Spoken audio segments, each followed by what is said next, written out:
NCERT सार संग्रह, NCERT सार संग्रह सब्जेक्टिव का यह प्राचीन इतिहास का प्रागैतिहासिक काल का से संबंधित क्वेश्चन है।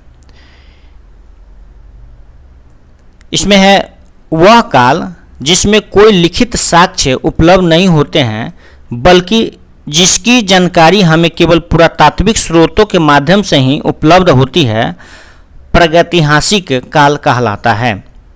इस काल से पत्थर निर्मित पुरातात्विक साक्ष्य प्राप्त होते हैं, इसलिए इसे पाषाण काल भी कहते हैं। इसे 3 भागों में विभाजित किया जाता है। प्रागैतिहासिक काल को 3 भागों में विभाजित किया जाता है। पूरा पाषाण काल, पहला है पूरा पाषाण काल। इस काल में मानव आखेटक मतलब शिकार करने वाला एवं खाद्य संग्राहक यानी खाद्य को जमा करने वाला था।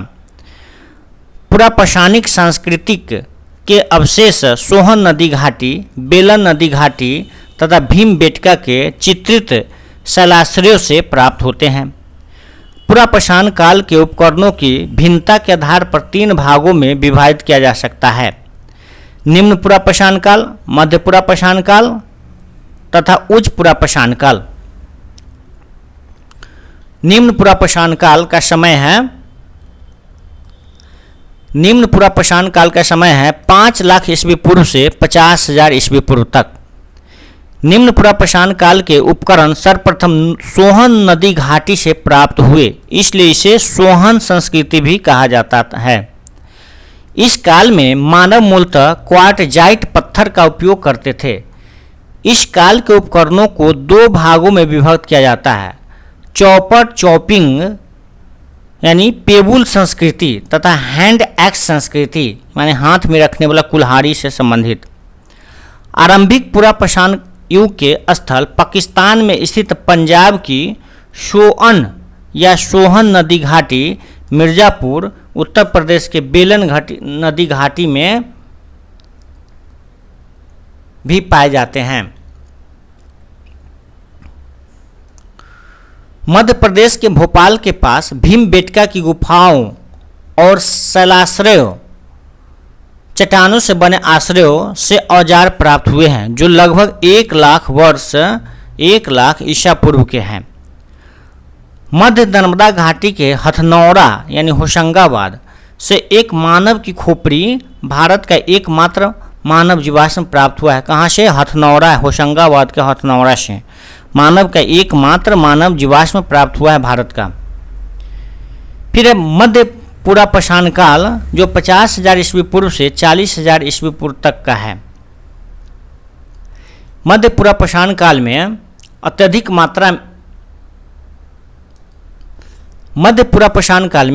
मात्रा में कोर, फ्लेक तथा ब्लेड जैसे उपकरण प्राप्त हुए हैं। फलकों की अधिकता के कारण इस काल को फलक संस्कृति की संज्ञा भी दी जाती है। इन उपकरणों में क्वार्टजाइट यानी स्फटिक के स्थान पर जैस्पर, चर्ट, फ्लिंट आदि का प्रयोग किया जाने लगा। मध्य पूरा पाषाण युग में मुख्यतः पत्थर के फलकों से बनी वस्तुओं का उपयोग होता था। इस युग के मुख्य औजार फलकों के बने विविध प्रकार के फलक, बेधनी, छेदी या खुरचनी थे। छेनी। यह उपकरण सिंहभूम झारखंड से, चकिया वाराणसी से, वेलन घाटी मिर्जापुर, भीमबेटका मध्य प्रदेश, सोहन घाटी मध्य प्रदेश आदि स्थलों पर पाए गए हैं। इसके बाद है उच्च पूरा पाषाण काल, जो 40,000 ईस्वी पूर्व से 10,000 ईस्वी पूर्व तक का समय है। उच्च पूरा पाषाण काल का प्रमुख उपकरण ब्लेड है। उच्च पूरा पाषाण अवस्था के विश्वव्यापी संदर्भ में 2 विशेषताएं दृष्टिगोचर हुई। नए चकमक उद्योग की स्थापना और आधुनिक मानव यानी होमो सैपियंस का उदय हुआ उच्च पूरा पाषाण काल में। इस काल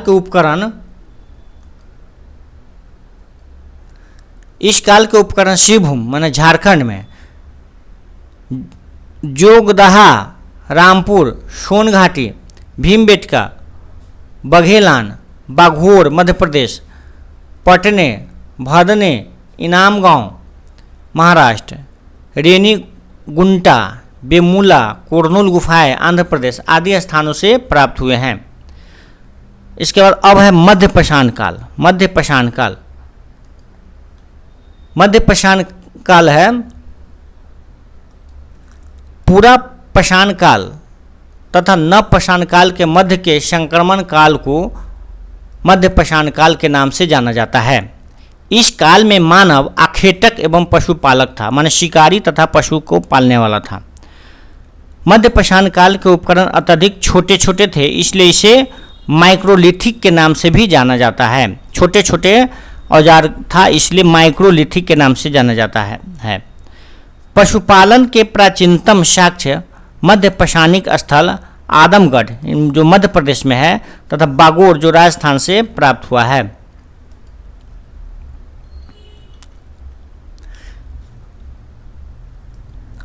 इस काल के लोगों ने सर्वप्रथम कुत्ते को पालतू शुरू बनाया था। मध्य पाषाण काल के लोग मध्य पाषाणिक स्थल से ही सर्वप्रथम मानव अवशेष के साक्ष्य सराय नाहर तथा महदाहा नामक स्थलों से प्राप्त हुए हैं। बेतवा घाटी, सोन घाटी जो मध्य प्रदेश में है, कृष्णा घाटी कर्नाटक में है, नेवासा महाराष्ट्र में है, बेलन घाटी उत्तर प्रदेश में इस काल के प्रमुख केंद्र है। बेतवा घाटी, सोन घाटी मध्य प्रदेश में है, कृष्णा घाटी कर्नाटक में है, नेवासा महाराष्ट्र में है, बेलन घाटी उत्तर प्रदेश में है, जो कि मध्य पाषाणिक काल के प्रमुख केंद्र है। अब है नव पाषाण काल। नव पाषाण काल, इस काल के लोग कृषि और पशुपालन दोनों तरह के कार्य करते थे। कुल्हाड़ी, वसूली, छेनी, खुरपी, कुदाल, हथौड़ा आदि इस काल से संबंधित प्रमुख उपकरण है। नव पाषाणिक काल में ही मानव कृषि कार्य करने लगा, साथ ही मानव ने अस्थायी निवास में भी रहना प्रारंभ कर दिया। भारतीय उपमहाद्वीप में प्राचीनतम कृषि के साक्ष्य नव पाषाणिक स्थल मेहरगढ़ से प्राप्त होते हैं। वहीं चावल के प्राचीनतम साक्ष्य कोल्डिहवा से प्राप्त होते हैं, जो प्रयागराज के समीप है। फिर है बुर्जहोम तथा गुफकराल जैसे नवपाषाणिक स्थलों से गर्तावास, हड्डियों के औजार तथा मृदभांडों के साक्ष्य प्राप्त हुए हैं। चिरांद जो बिहार में है, तो चिरांद से प्रचुर मात्रा में हड्डियों के उपकरण पाए गए हैं। बेलन घाटी जो उत्तर प्रदेश में है, रेनीगुंटा आंध्र प्रदेश में है, सोन घाटी मध्य प्रदेश में है, सिंहभूमि झारखंड में इससे संबंधित प्रमुख स्थल है। आद्य ऐतिहासिक काल। आद्य ऐतिहासिक काल किसे कहते हैं? पाषाण युग की समाप्ति के पश्चात एक नए युग की शुरुआत हुई, जिसमें पुरातात्विक स्रोतों के साथ साथ लिखित साक्ष्य भी उपलब्ध है, परंतु इन साक्ष्यों को अभी तक पढ़ा नहीं जा सका है। यह काल आद्य ऐतिहासिक काल कहलाता है। इस काल में मानव धातुओं का उपयोग करना सीख गया था, इसलिए इसे धातु काल के नाम से भी जाना जाता है।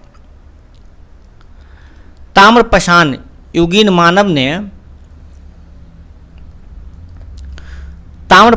मानव ने भारत में पहली बार ग्रामीण सभ्यता की स्थापना की थी।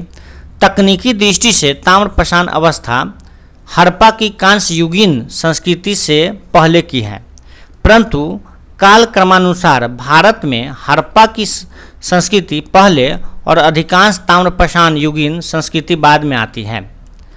ताम्रपाषाणी काल कैल्कोलिथिक, जिसको कैल्कोलिथिक कहा जाता है, के लोग अधिकांशतः पत्थर और तांबे की बनी वस्तुओं का प्रयोग करते थे।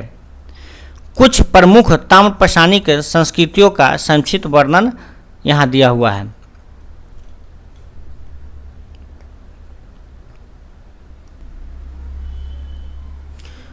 कुछ प्रमुख ताम्रपाषाणिक संस्कृति का संक्षिप्त वर्णन यहाँ दिया हुआ है। जैसे ताम्रपाषाणिक संस्कृतियाँ का नाम यहाँ है, प्रमुख स्थल है और विवरण, उसके बारे में विवरण है। जैसे बनास यानी आहार संस्कृति, प्रमुख स्थल है आहार, बालाथल, गिलुंड। इसका विवरण है कि आहार को ताम्रवती भी कहा जाता है, क्योंकि यहाँ से बड़े पैमाने पर तांबा प्राप्त होता था। इसके बाद कायथा संस्कृति मध्य प्रदेश में था। प्रमुख स्थल कायथा तथा एरन, मध्य प्रदेश का कायथा तथा एरन। इसका विवरण है, कायथा के मृदभांडों पर प्राक हड़प्पन और हड़प्पनेतर माने हड़प्पोत्तर संस्कृति का प्रभाव दिखाई देता है।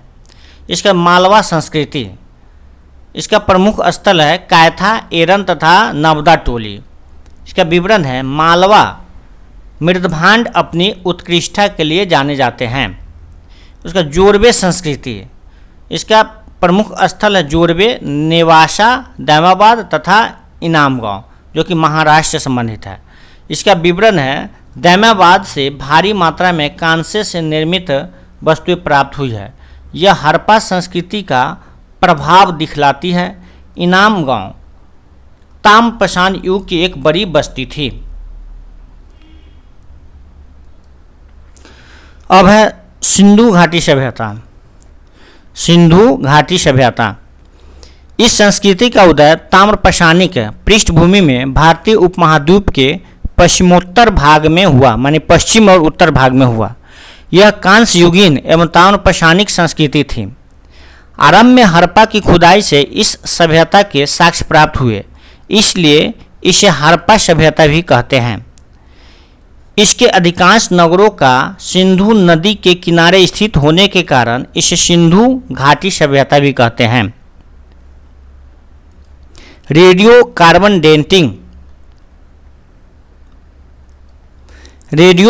डेटिंग यानी C14 जैसी नवीन विश्लेषण पद्धति के आधार पर सिंधु सभ्यता की सर्वमान्य तिथि 2350 ईस्वी पूर्व से 1750 ईस्वी पूर्व मानी जाती है। इस सभ्यता के अधिकांश स्थल सप्त सैंधव प्रदेश के आसपास बसे थे, फलतः इसे सैंधव सभ्यता भी कहा जाता है।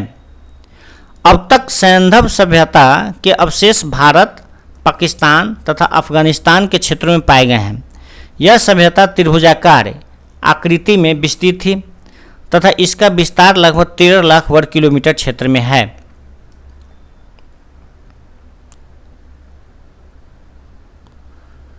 इसका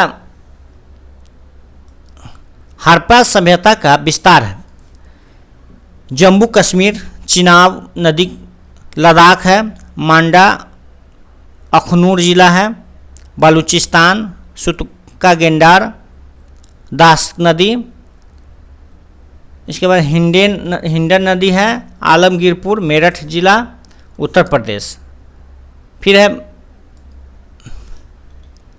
महाराष्ट्र, नर्मदा नदी, दैमाबाद, अहमदनगर जिला, इसका विस्तार है।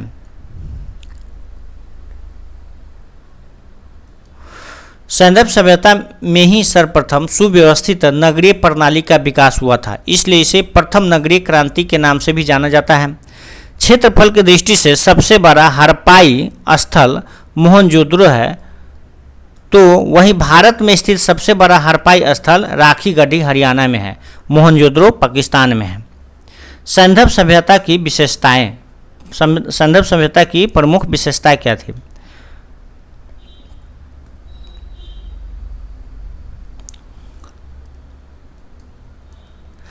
सैंधव सभ्यता की नगर निर्माण योजना। इस सभ्यता के लगभग सभी नगर दो भागों में विभाजित थे। पश्चिमी भाग ये दुर्गीकृत होते थे, इसमें शासक एवं कुलीन वर्ग निवास करते थे, इसे गढ़ी क्षेत्र भी कहा जाता था। अब दूसरा था पूर्वी भाग, ये अदुर्गीकृत होते थे, इसमें जन सामान्य मतलब आम लोग रहते थे, जन सामान्य के लोग निवास करते थे, इसे नगर क्षेत्र भी कहा जाता था। इसका धौलावीरा एकमात्र सैंधव नगर है जो 3 भागों में विभाजित था। धौलावीरा 3 भागों में विभाजित था, जो एकमात्र नगर सैंधव नगर है।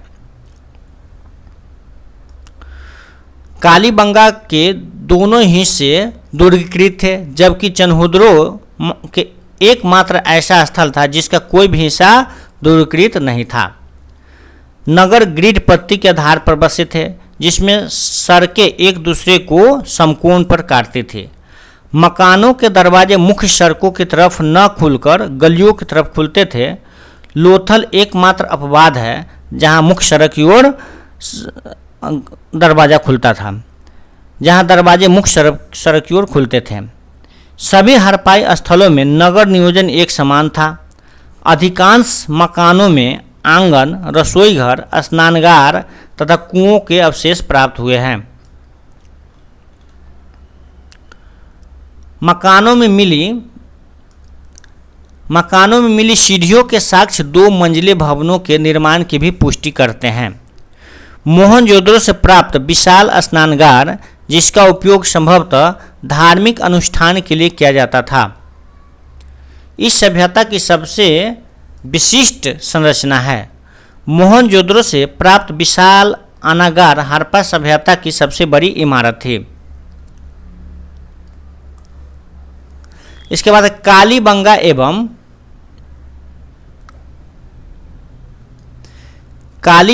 एवं रंगपुर को छोड़कर प्रायः मकानों के निर्माण में पक्की ईंटों का प्रयोग किया जाता था। कालीबंगा और रंगपुर को छोड़कर बाकी सभी जगह मकानों के निर्माण में पक्की ईंटों का प्रयोग किया जाता था। ईंट का आकार था 4:2:1, लंबाई, चौड़ाई और ऊंचाई 4:2:1 के अनुपात में था। कालीबंगा से प्राप्त ईंटों में एक दूसरे को काटते हुए वृत्तों के चित्र भी प्राप्त हुए हैं। ईंट में एक दूसरे को काटते हुए वृत्तों की चित्र भी प्राप्त हुए हैं। सैंधव सभ्यता में एक विकसित जल निकास प्रणाली विद्यमान थी। नलियाँ पत्थरों से ढकी होती थी। मोहनजोदड़ो से विशाल स्नानगार तथा धौलावीरा से बावनी यानी तालाब के साक्ष्य प्राप्त हुए हैं। धौलावीरा से तालाब के साक्ष्य प्राप्त हुए हैं। अब है आर्थिक क्रियाकलाप।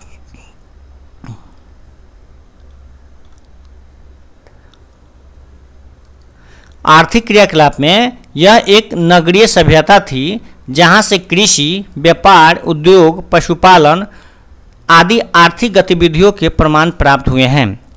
हड़प्पा सभ्यता की अर्थव्यवस्था का मुख्य आधार कृषि था। यहाँ गेहूँ, जौ, चावल, मटर, सरसों, चना इत्यादि खाद्य फसलों का उत्पादन किया जाता था।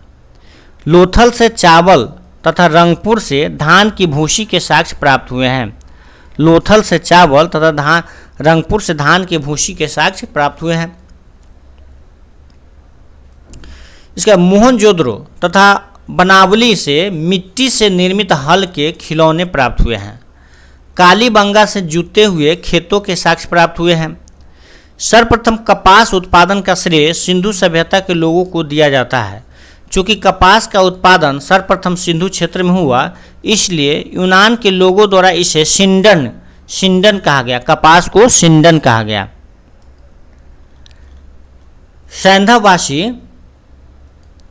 सैंधववासी कृषि के साथ साथ पशुपालन का कार्य भी करते थे। गाय, भैंस, बैल, बकरी इत्यादि पशु प्रमुखता से पाले जाते थे। सैंधव सभ्यता में कुंवरदार बैलों का विशेष महत्व था।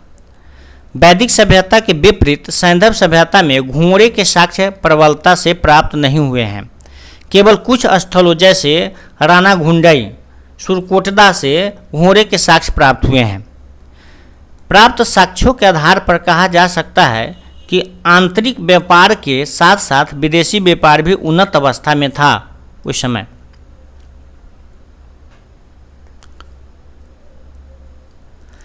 मेसोपोटामिया के शासक सारगोन के अभिलेख से ज्ञात होता है कि दिलमन यानी बहरीन, माकन यानी मकरान तथा मेलुहा यानी हड़प्पा के व्यापारिक संबंध मेसोपोटामिया साम्राज्य से थे। लोथल से फारस की मुहरें प्राप्त हुई है। सैंधव सभ्यता के प्रमुख बंदरगाह लोथल, सुरकोटदा, रंगपुर इत्यादि थे। चनहुद्रो एवं लोथल से मनके बनाने के कारखाने प्राप्त हुए हैं।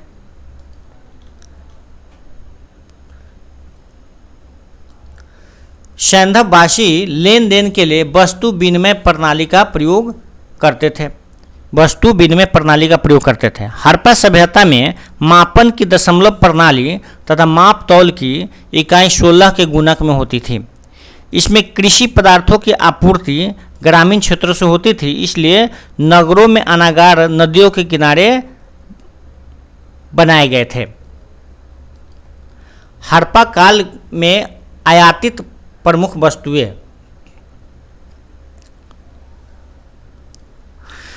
चांदी आयात होता था ईरान तथा अफगानिस्तान से। टीन आयात होता था अफगानिस्तान तथा ईरान से।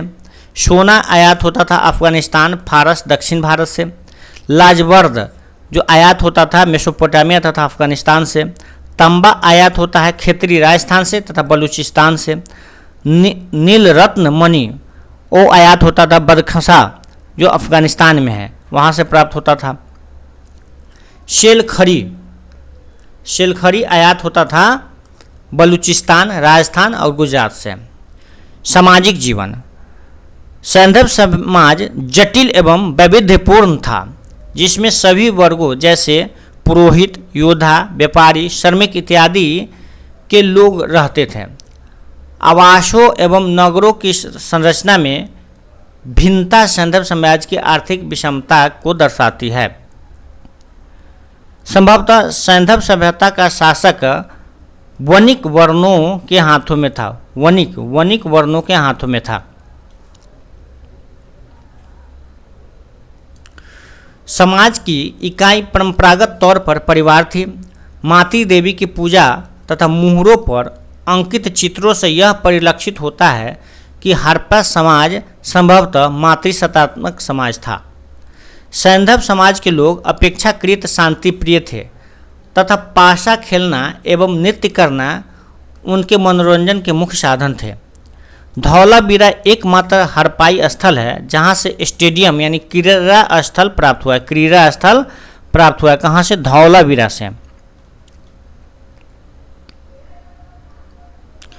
सैंधववासी शाकाहारी एवं मांसाहारी दोनों प्रकार का भोजन ग्रहण करते थे। हड़प्पावासी साज सज्जा एवं आभूषणों पर विशेष ध्यान देते थे। स्त्री एवं पुरुष दोनों ही आभूषण धारण करते थे। हड़प्पा से श्रृंगारदान, चन्हुदरों से लिपस्टिक तथा नौशारों पाकिस्तान से सिंदूर के साक्ष्य प्राप्त हुए हैं। अंत्येष्टि के संदर्भ में पूर्ण समाधिकरण, आंशिक समाधिकरण तथा दाह संस्कार तीनों प्रचलन में थे। हालांकि पूर्ण समाधिकरण के साक्ष्य प्रबल रूप से पाए जाते हैं।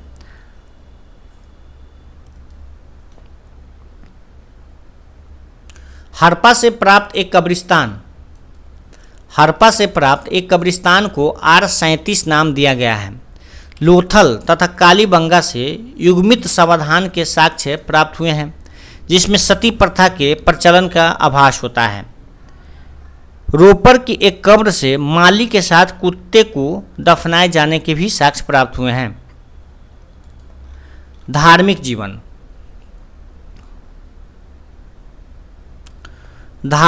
जीवन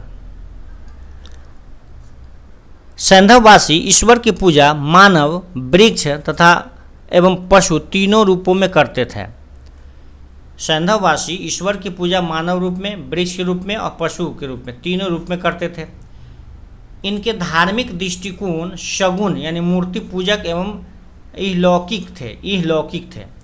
बड़े पैमाने पर मिली मातृ देवी की मृद मूर्तियों के आधार पर कहा जा सकता है कि सैंधववासी मातृशक्ति की पूजा मुख्य रूप से करते थे।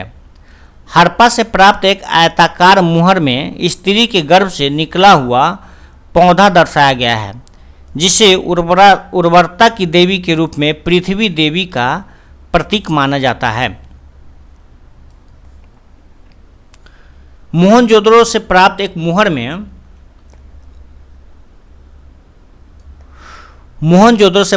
मुहर में योग मुद्रा में बैठे हुए त्रिमुखी देवता को दिखाया गया है, जिसका संबंध शिव के आदि रूप पशुपति से जोड़ा जाता है।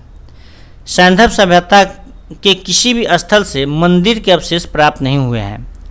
अंत्येष्टि क्रिया से जुड़े कर्मकांडों के आधार पर कहा जा सकता है कि सैंधववासी पुनर्जन्म में विश्वास रखते थे। सैंधववासी यज्ञ से परिचित थे। कालीबंगा तथा लोथल से अग्नि वेदिकाओं के साक्ष्य भी प्राप्त हुए हैं।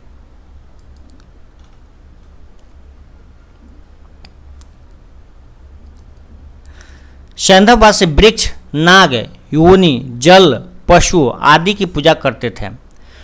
कुबरदार बैल एक धार्मिक पवित्रता वाला पशु था। मोहनजोदड़ो से प्राप्त एक मुहर में स्वास्तिक चिन्ह का अंकन प्राप्त हुआ है जो सूर्य पूजा को प्रदर्शित करता है। अब है सैंधवकालीन कला।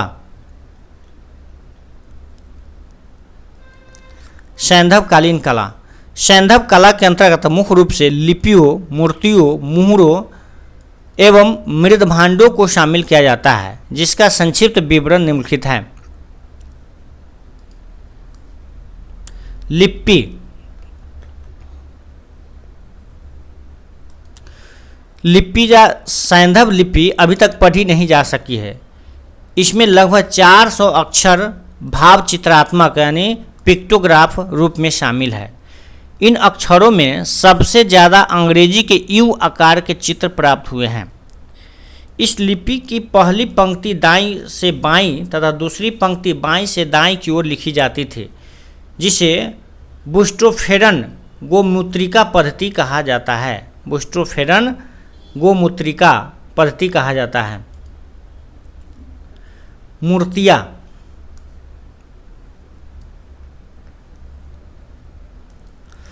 मूर्तियाँ जो है सैंधव सभ्यता में मिट्टी, प्रस्तर तथा धातु तीनों प्रकार की मूर्तियाँ बनाई जाती थीं। मोहनजोदड़ो से प्राप्त नर्तकी की कांस्य मूर्ति एवं दाढ़ी वाले पुजारी की प्रस्तर मूर्ति अत्यंत प्रसिद्ध है। दैमाबाद से एक कांसे का रथ प्राप्त हुआ है जिसे एक नग्न मानव चला रहा है। एक नग्न मानव चला रहा है।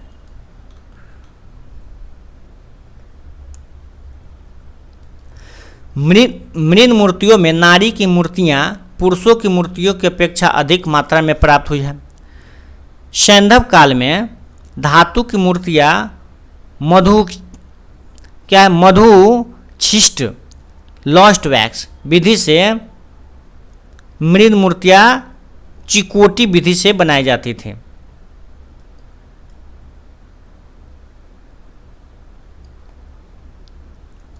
यानी सैंधव काल में धातु की मूर्तियां मधुछिष्ट विधि से तथा मृण मूर्तियां चिकोटी विधि से बनाई जाती थी। फिर है मुहरे एवं मृदभांड। सैंधव मुहरे अधिकांशतः शेलखड़ी की बनी होती थी तथा इन पर विशिष्ट आकृतियां का निर्माण किया जाता था।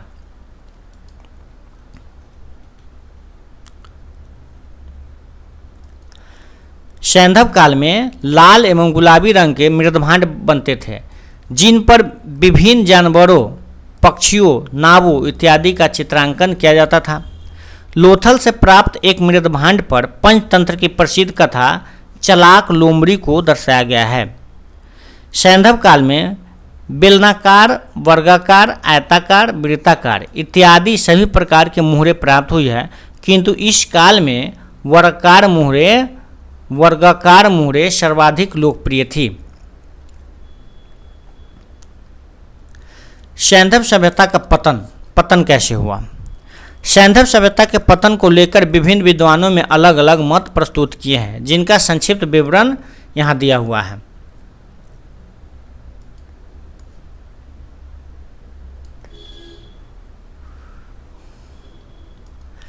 सिंधु सभ्यता के पतन के इतिहासकारों का मत, इतिहासकार है यहाँ मत है। गार्डन चाइल्ड का मत है कि सैंधव सभ्यता विदेशी आक्रमण व आर्यों के आक्रमण से नष्ट हुआ। जॉन मार्शल के अनुसार प्रशासनिक शिथिलता के कारण इस सभ्यता का विनाश हुआ। अर्नेस्ट मैके जॉन मार्शल के अनुसार सिंधु सभ्यता बाढ़ के कारण नष्ट हुआ था। फेयर सर्विस के अनुसार संसाधनों में कमी, वनों का कटाव एवं पारिस्थितिक असंतुलन पतन का कारण था। ऑरेल स्टाइन के अनुसार ईंटों के पकाने तथा घरों के निर्माण के लिए व्यापक वन कटाव के कारण जलवायु परिवर्तन होने से यह सभ्यता नष्ट हो गया। मार्टिमर व्हीलर के अनुसार हड़प्पा सभ्यता का आकस्मिक अंत हुआ था। हड़प्पा सभ्यता का आधार विदेशी था। इसके बाद लैम्ब्रिक के अनुसार सिंधु तथा अन्य नदियों के मार्ग परिवर्तन के कारण इसका विनाश हो गया था। M.R. साहनी के अनुसार यह सभ्यता भारी जल प्लावन के कारण नष्ट हुई। राइक्स व डेल्स के अनुसार इस सभ्यता का विनाश भूतात्विक परिवर्तन संभवतः भूकंप के कारण हुआ था। D.D. कौशाम्बी के अनुसार मोहनजोदड़ो के लोगों की आग लगाकर सामूहिक हत्या कर दी गई थी। D.D. कौशाम्बी के अनुसार मोहनजोदड़ो के लोगों की आग लगाकर सामूहिक रूप से हत्या कर दी गई थी। अब है हड़प्पाकालीन स्थल महत्वपूर्ण तथ्य, उससे संबंधित महत्वपूर्ण तथ्य है।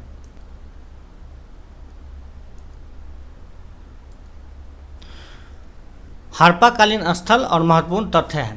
क्या है? स्थल है वर्तमान क्षेत्र, उत्खननकर्ता, वर्ष, प्रमुख नदी और प्राप्त साक्ष्य है। हड़प्पा स्थल एक हड़प्पा है। वर्तमान क्षेत्र पड़ता है साहिवाल जिला, पश्चिमी पंजाब, पाकिस्तान में। उत्खननकर्ता थे राय बहादुर, दयाराम साहनी, मार्टिमर व्हीलर, माधव स्वरूप वत्स। वर्ष 1921 ईस्वी में। प्रमुख नदी है वहाँ रावी नदी है। प्राप्त साक्ष्य, वहाँ से प्राप्त साक्ष्य जो है अनागार ओरवली युक्त चबूतरे, कांस्य गाड़ी, पारदर्शी वस्त्र पहने हुए एक मूर्ति, गरुड़ चित्रित मुद्रा, मछुआरे का चित्र, शंख का बैल, कांस्य दर्पण आदि प्राप्त हुआ है। फिर मोहनजोदड़ो जो कि वर्तमान क्षेत्र है लाड़काना जिला, सिंध प्रांत, पाकिस्तान में। इसका उत्खननकर्ता राखल दास बनर्जी, मार्टिमर व्हीलर थे। वर्ष 1922 ईस्वी में। प्रमुख नदी है सिंधु नदी है। प्राप्त साक्ष्य है यहाँ से मोहनजोदड़ो से विशाल स्नानागार, पुरोहितों का आवास, सभा भवन, अधिकांश भवनों में कुएं व स्नानागार, 16 मकानों का बैरक, कांस्य से निर्मित नग्न महिला मूर्ति, दाढ़ी वाले पुजारी की मूर्ति, चमकते हुए बंदर का चित्र, एक श्रृंगी पशुओं वाले मुद्राएं प्राप्त हुई है। फिर लोथल है। लोथल जो वर्तमान क्षेत्र अहमदाबाद, गुजरात का क्षेत्र है। इसका उत्खननकर्ता थे रंगनाथ राव। वर्ष 1955 एवं 1962 में। यह भोगवा नदी किनारे है। प्राप्त साक्ष्य जो है यहाँ से गोदीवारा प्राप्त हुआ है, वृत्ताकार तथा चौकोर अग्निवेदिका प्राप्त हुआ है, हाथी दांत प्राप्त हुआ है, स्वर्ण आभूषण प्राप्त हुआ है, दिशा मापक यंत्र प्राप्त हुआ है, फारस की मोहर प्राप्त हुआ है, घोड़े की मृण मूर्ति प्राप्त हुआ है, 3 युग्मित समाधियां प्राप्त हुआ है, चलाक लोमड़ी का चिन्ह यहीं से प्राप्त हुआ है। फिर आगे अगला है चनहुद्रो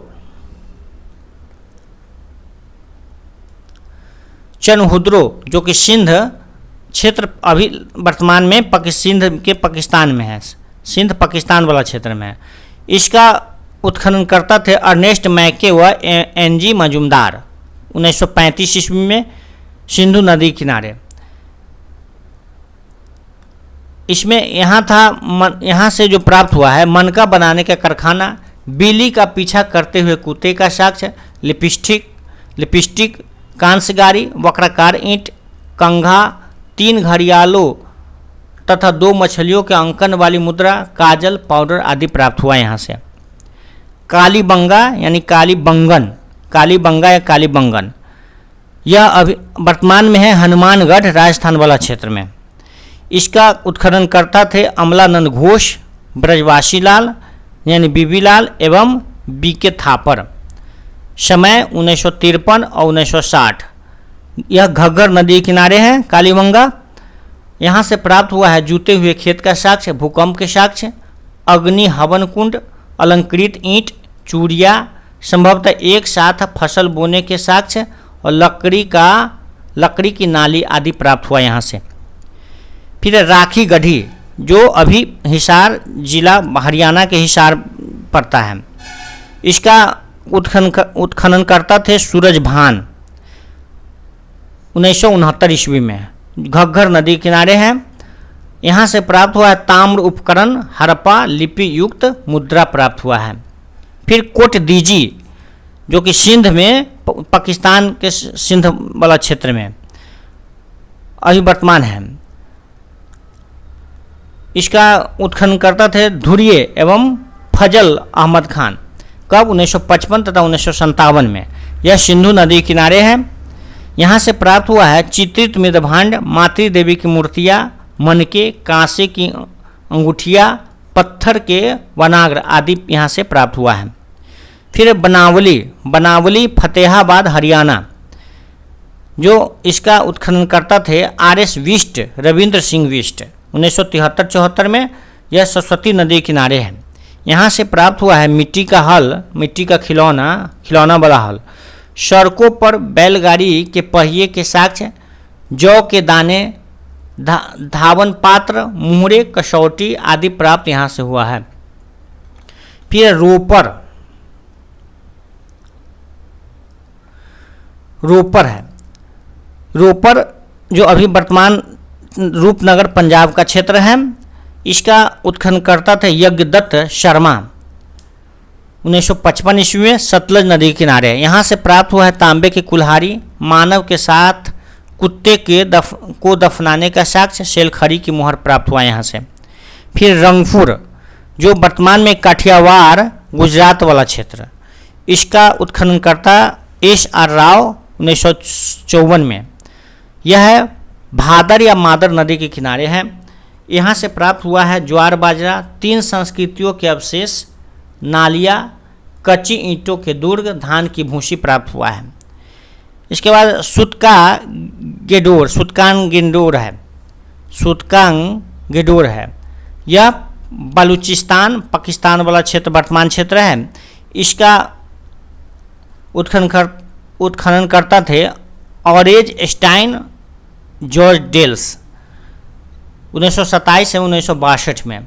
यह दास्क नदी के किनारे है। यहाँ से प्राप्त हुआ है 3 संस्कृतियों के साक्ष्य। यहाँ से भी प्राप्त हुआ है 3 संस्कृतियों के साक्ष्य, प्राकृतिक चट्टान पर अवस्थित मानव अस्थि राख से भरा हुआ बर्तन, बेबीलोन से व्यापार का साक्ष्य, बंदरगाह सब प्राप्त हुआ है।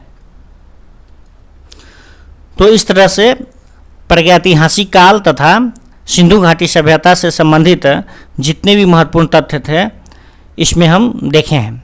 फिर इससे आगे अगले वीडियो में देखेंगे। तब तक के लिए धन्यवाद।